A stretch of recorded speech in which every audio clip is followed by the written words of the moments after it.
Magandang araw sa inyong lahat at welcome sa aking channel.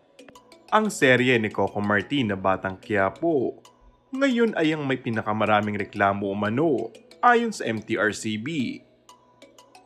Ayaw pa ipartikular ni Chairman Lala Soto kung ano ang klaseng mga reklamo na yun. Ngunit isa sa dahilan umano ay ang eksena ni Coco Martin at Ivana Alawi. Kapapatawag lang nila sa production team.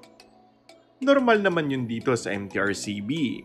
Almost every day, may mga production or show kaming pinapatawag.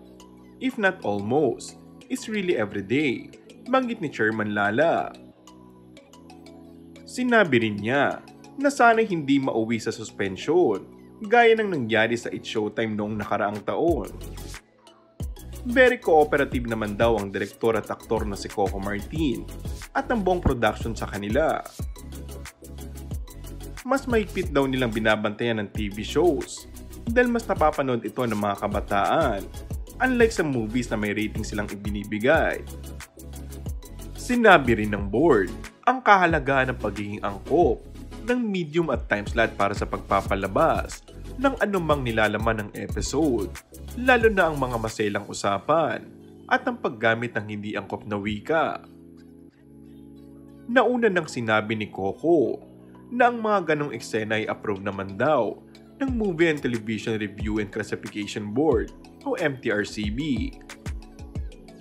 Nalungkot ako honestly kasi mahaba yun, kasi pinaganda namin yung eksenang yun. Pero nandyan ang MTRCB para i-guide kami at natutuwa ako dahil talagang dapat binabantayan ang palabas natin. Dahil syempre po, napakalaki ng obligasyon natin, lalo na sa mga batang manonood natin. Pahayag ni Coco. And that's all for our today's video. Kung bago ka lang sa aking channel ay mag-subscribe at pindutin na rin ang notification bell.